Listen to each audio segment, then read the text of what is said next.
ഞാൻ ഈ പറയുന്ന കാര്യങ്ങൾ ഒരിക്കലെങ്കിലും നിങ്ങൾ നിങ്ങളുടെ ലൈഫിൽ അനുഭവിച്ചിട്ടുണ്ടാകാം, അല്ല എങ്കിൽ ഇപ്പം അനുഭവിച്ചു കൊണ്ടിരിക്കുന്നുണ്ടാകാം. അതെന്താണെന്നല്ലേ, ഭയങ്കരമായിട്ട് ലേസിയാണ്, ഒന്നും ചെയ്യാൻ ഇഷ്ടമില്ല, ഒന്നിനോടും വലിയ താല്പര്യമൊന്നുമില്ല. എല്ലാവരും നമ്മളെ കുറ്റപ്പെടുത്തുന്നു, ഇങ്ങനെ നമുക്ക് എന്തെങ്കിലും ചെയ്യാത്തതിൻ്റെ വലിയ ഗിൽറ്റിയോ അങ്ങനത്തെ ഒന്നും നമുക്ക് തോന്നുന്നില്ല. ഇങ്ങനത്തെ ഒരു സിറ്റുവേഷനിൽ കൂടെ നിങ്ങൾ എപ്പോഴെങ്കിലും കടന്നു പോയിട്ടുണ്ടോ? ഇതെന്തിൻ്റെ സൈനാണെന്ന് അറിയാമോ? ഇതെന്ന് വെച്ചാൽ നമ്മുടെ ബോഡിക്ക് ഒരു റെസ്റ്റ് വേണമെന്നാണ് അതിൻ്റെ അർത്ഥം. നമ്മൾ ഭയങ്കരമായിട്ട് ഹെക്റ്റിക്കായിട്ട് വർക്കായിരിക്കാം, അല്ലെങ്കിൽ ഓവർ തിങ്കിങ് ആയിരിക്കാം, അല്ലെങ്കിൽ എന്തെങ്കിലുമൊക്കെ കാരണങ്ങൾ കൊണ്ട് തന്നെ നമ്മൾ ഭയങ്കരമായിട്ട് എക്സ്ഹോസ്റ്റ് ആയിട്ടുണ്ടാവാം. അതുകൊണ്ട് നമ്മുടെ ബോഡി നമ്മളോട് കമ്മ്യൂണിക്കേറ്റ് ചെയ്യുന്നതാണ് എനിക്ക് കുറച്ച് റെസ്റ്റ് വേണം എന്നുള്ളതാണ് അതിനുള്ളൊരു കാര്യം. അതേപോലെ തന്നെ മൈൻഡും നിങ്ങൾ വിചാരിക്കുന്ന പോലെ കാര്യങ്ങൾ നടക്കുന്നുണ്ടാവത്തില്ല.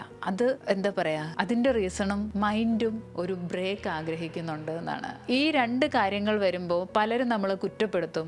എന്താ നിനക്ക് ഒന്നും പറഞ്ഞിട്ട് നിങ്ങൾക്ക് എന്താ തലയിൽ കയറാതെ, നിനക്ക് ഇതൊന്നും പറയണത് മനസ്സിലാകുന്നില്ലേ, ഇങ്ങനെയൊക്കെ പറഞ്ഞ് നമ്മൾ പല ആൾക്കാരും കുറ്റപ്പെടുത്തുന്നുണ്ടാവും. പക്ഷെ നമുക്ക് ഓവർകം ചെയ്യണമെന്ന് ആഗ്രഹം ഉണ്ടെങ്കിൽ പോലും ആ ടൈമിൽ നമുക്ക് പറ്റാറ്. അതിന്റെ മെയിൻ റീസൺ ഇതാണ്. ഈ സമയത്ത് എന്താ ചെയ്യേണ്ടതെന്ന് അറിയോ? ഈ സമയത്ത് ഒരു ബ്രേക്ക് എടുക്കണം. അതേപോലെ തന്നെ ബി ദ ഫ്ലോ എന്ന് വെച്ചാൽ ആ ഒരു സിറ്റുവേഷനെ ഭയങ്കരമായിട്ട് ഫൈറ്റ് ചെയ്യാൻ നിൽക്കരുത്. അപ്പോൾ അങ്ങ് വിട്ടുകൊടുക്കുക.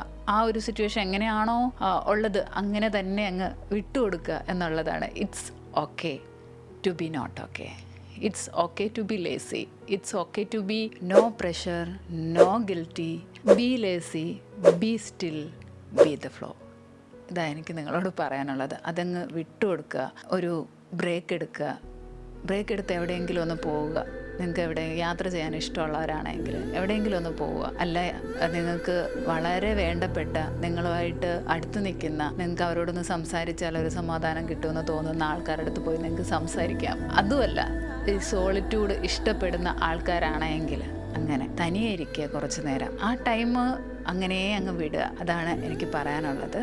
Go somewhere, feel, breathe and come back stronger. ഇതുപോലുള്ള യൂസ്ഫുൾ വീഡിയോസിനായി ചാനൽ സബ്സ്ക്രൈബ് ചെയ്യുക. ഈ ഒരു കോൺസെപ്റ്റിനെ പറ്റിയിട്ട് എന്താണ് നിങ്ങളുടെ അഭിപ്രായം?